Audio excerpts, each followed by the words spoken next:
नमस्कार। हिंदी विषय में 17मो पाठ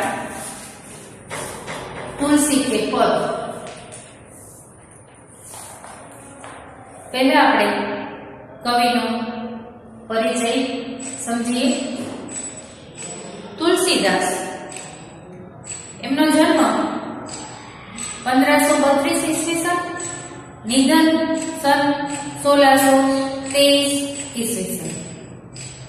भक्त चूड़ामणि, लोकनायक गोस्वामी तुलसीदास हिंदी के शीर्ष कवि के रूप में ख्यात है। आपका जन्म स्थान राजपुर, जिला बांदा, उत्तर प्रदेश में माना गया है। आपके पिता का नाम आत्माराम दुबे तथा माता का नाम तुलसी था। बाल्यावस्था में आपको माता पिता का सुख प्राप्त नहीं हुआ। बाबा नरहरिदास ने आपको अपने पास रखा। इन्हीं के साथ गोस्वामी जी ने वर्षों तक काशी, अयोध्या और चित्रकूट में रहकर वेद, वेदांत, इतिहास, पुराण, दर्शन का गहन अध्ययन करके ज्ञान प्राप्त किया। बाबा नरहरिदास ने ही राम नाम की दीक्षा दी थी। कहते हैं कि पत्नी रत्नावली की भर्त्सना के बाद आप राम भक्ति की ओर उन्मुख हुए। बाद में तो आप राम के परम भक्त बन गए। आपकी रचनाओं का संबंध प्रधान रूप में राम से है। वज्र और अवधि दोनों भाषाओं में आपने काव्य रचे हैं। अपने समय की प्रचलित प्रधान काव्य शैलियों में आपने राम साहित्य का सृजन किया है। इस नाते तुलसी को अपने समय का प्रतिनिधि कवि भी कहा गया है। रामचरितमानस आपका श्रेष्ठ ग्रंथ है। भारत की जनता में राम को ईश्वर रूप में जो मान्यता प्राप्त है, उसका श्रेय तुलसी को ही दिया जा सकता है। रामचरितमानस को धर्मग्रंथ भी माना जाता है। रामचरितमानस विनय पत्रिका, कवितावली, गीतावली, दोहावली, श्री कृष्ण गीतावली, बर्वे रामायण, जानकी मंगल, पार्वती मंगल, रामाज्ञा प्रश्नावली, रामलला नंशु तथा वैराग्य संदीपनी आपकी उल्लेखनीय कृतियां हैं। अहम अथवा घमंड जीवन में उत्पन्न होने वाली अनेकानेक समस्याओं का कारण हुआ करता है। यदि व्यक्ति अपने अहम का नाश कर विनय को धारण कर सके तो वह जीवन में अनेक संकटों से बच सकता है।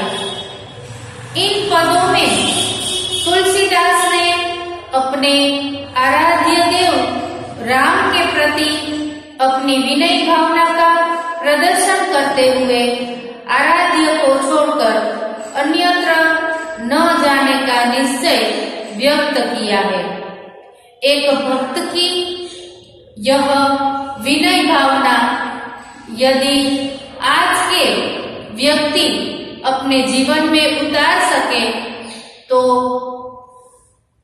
संघर्षों की धूप में झुलसते हुए संसार के प्राणों को एक नहीं है।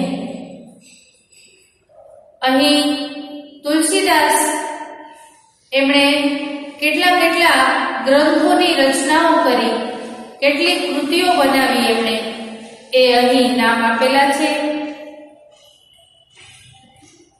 અહીં સૌથી પહેલી પંક્તિમાં જાઉં કહા તજી ચરણ તુમ્હારે, કાકો નામ પતિત પાવન, જગ કેહી અતિ દિન પિયારે, કોને દેવ બરાઈ બિર દહિત, હઠી હઠી અધમ ઉધારે, ખગ મૃગ વ્યાધ પશાન બિટપ જડ જવન કવન સુર તારે, દેવ દનુજ મુનિ નાગ મનુજ સબ માયા વિબસ વિચારે, तिनके हाथ तुलसी प्रभु कहा अपन को हारे. અહીં આ અવધી ભાષામાં કાવ્ય છે તેનું હું તમને ગુજરાતીમાં અનુવાદ કરીને સમજાવું છું કે કવિ અહીં પહેલી પંક્તિમાં શું સમજાવવા ઈચ્છે છે. ભક્ત તુલસીદાસ ભગવાન રામને કહે છે કે હે પ્રભુ, હું આપના ચરણોને છોડીને બીજે ક્યાં જાઉં? સંસારમાં પતિત પાવન નામ બીજા કોનું છે? દીન દુખી લોકો આપના સિવાય કોને પ્રિય છે? આપના સિવાય અન્ય બીજા કયા દેવે આગ્રહ કરીને દુષ્ટોનો ઉદ્ધાર કર્યો છે અને મોટાઈ પ્રાપ્ત કરી છે? પક્ષી, મૃગ, શિકારી, પાષાણ, વૃક્ષ, યવન વગેરેને કયા દેવતાએ તાર્યા છે? દેવતા, રાક્ષસ, મુનિ, હાથી, મનુષ્ય આ સૌ માયાને વશીભૂત છે અને માયામાં જ વિચરે છે. તુલસીદાસજી કહે છે, હે પ્રભુ, એમની સાથે સંબંધ જોડવાથી કશો લાભ નથી. હવે આ પહેલી પંક્તિ આપણે સમજી, ત્યાર પછી આપણે આથી અગાઉ પેજ નંબર 75 સુધીનું મેં કીધું તું વ્યાકરણ છે એ હોમવર્કમાં કરવાનું. બધી જ વિદ્યાર્થીની બહેનોએ લખી લીધું હશે. હવે પેજ નંબર 76 થી 80 સુધીનું સેટ નોટમાં કરવાનું છે. આ હિન્દી પાઠ્યપુસ્તકની અંદર પેજ નંબર 76 થી 80 ઉપરનું જે વ્યાકરણ છે તે સેટ નોટમાં લખવાનું છે. નમસ્કાર.